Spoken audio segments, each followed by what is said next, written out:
सुंदरवन एक बहुत ही खूबसूरत जंगल था। यहाँ पर हरे भरे पेड़ पौधे, पहाड़, एक बड़ा सा तालाब भी था। तालाब के पास एक टुनटुनी चिड़िया रहा करती थी और वो वहाँ पानी पीने भी आया करती थी।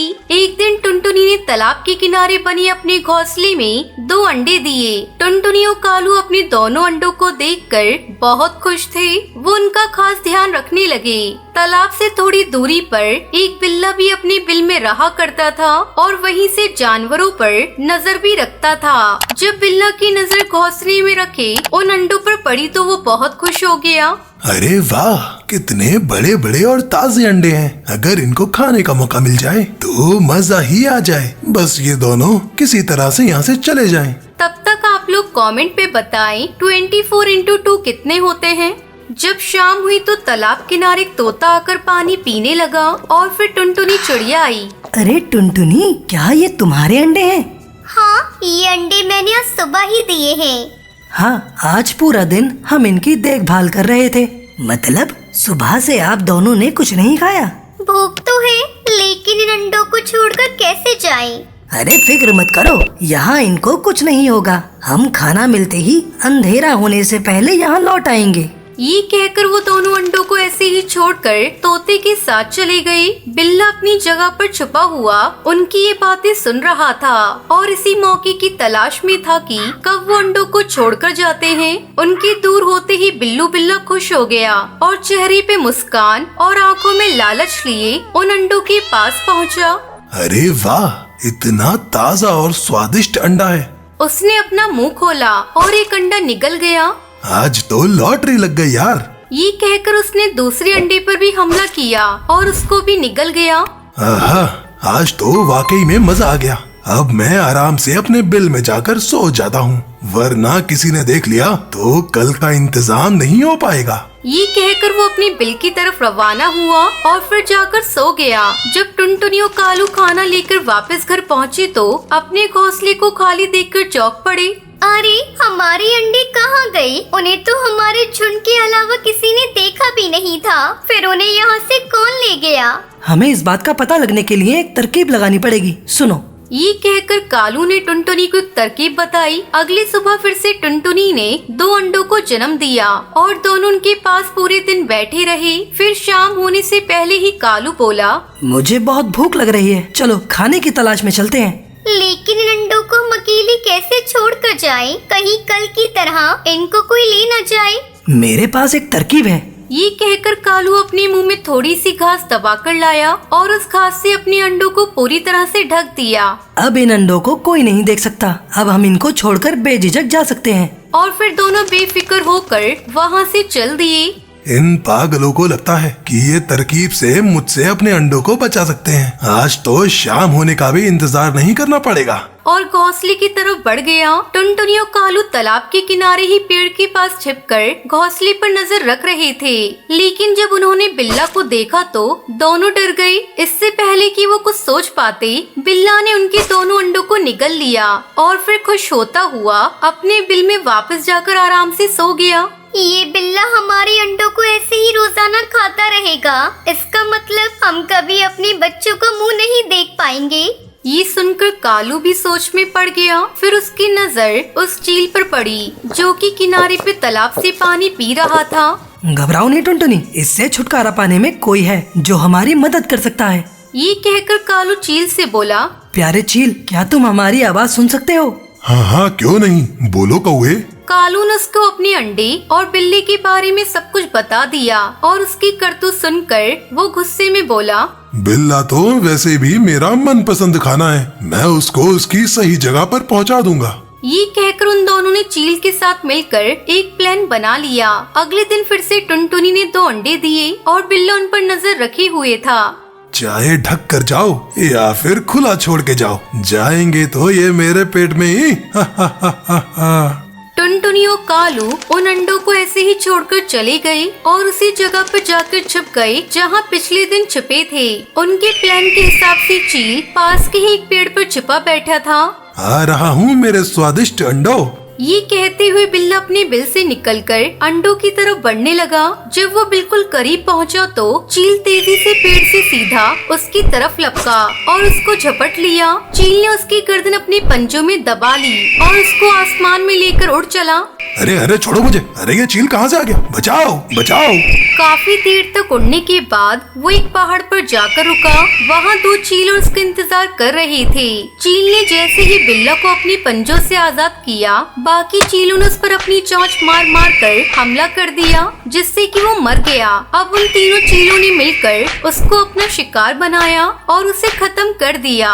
दूसरी तरफ टुनटुनी और कालू अपने अंडों को सुरक्षित देखकर बहुत खुश थे और मन ही मन चील को धन्यवाद दे रहे थे। कुछ ही दिनों बाद उन अंडों से बच्चे निकले और फिर कालू और टुनटुनी अपने बच्चों के साथ खुशी खुशी रहने लगे।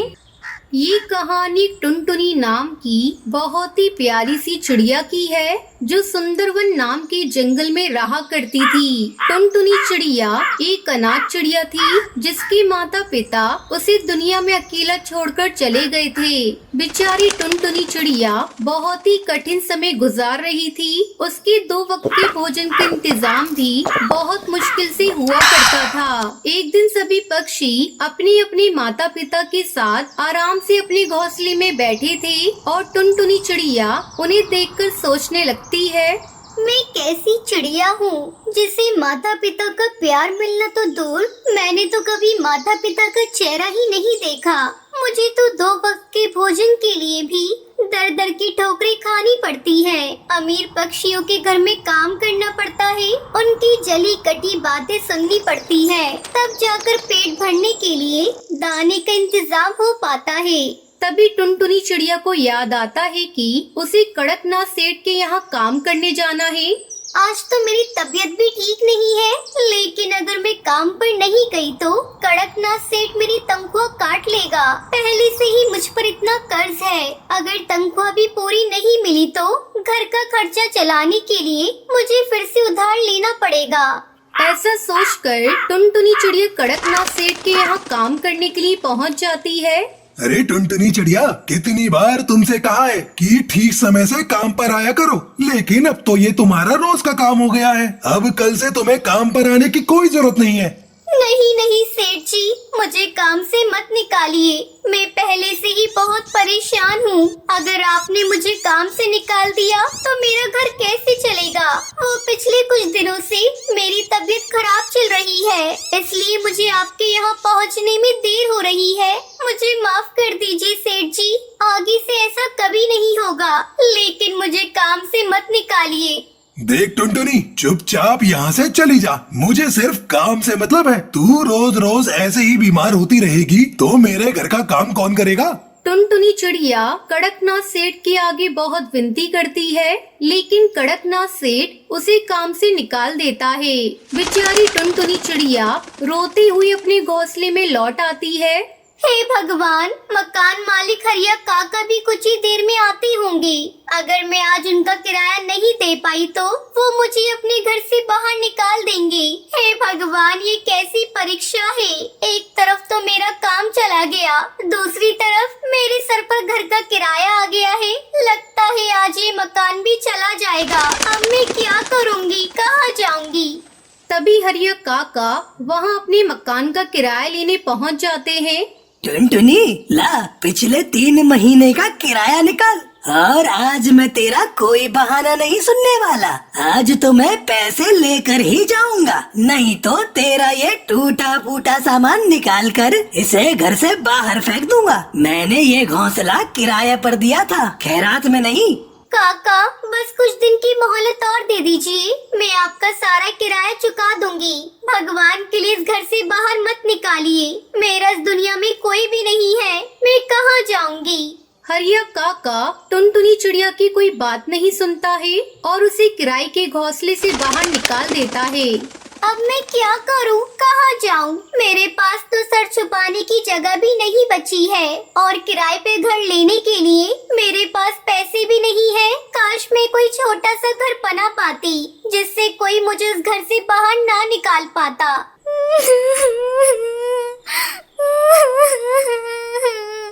टुनटुनी चिड़िया के रोने की आवाज सुनकर एक सुंदर सी नीले रंग की चिड़िया उसके पास आती है। क्या हुआ प्यारी बच्ची, तुम क्यों रो रही हो? कोई परेशानी हो तो मुझे बताओ, मैं तुम्हारी मदद करूंगी। मैं बहुत परेशान हूँ। मैं एक अनाथ चिड़िया हूँ। मैं किसी तरह एक सेठ के यहाँ मजदूरी करके अपना पेट भरती थी, लेकिन आज उन्होंने मुझे काम से निकाल दिया। मैंने पिछले कई महीने से मकान का किराया भी नहीं दिया था, इसलिए मकान मालिक ने मुझे इस घोंसले से भी उठाकर बाहर फेंक दिया। अब मेरे पास ना खाने के लिए दाना है, ना रहने के लिए कोई घर है। मैं अपना खुद का छोटा सा घर बनाना चाहती हूँ, लेकिन मेरे पास मकान बनवाने के लिए भी पैसे नहीं हैं।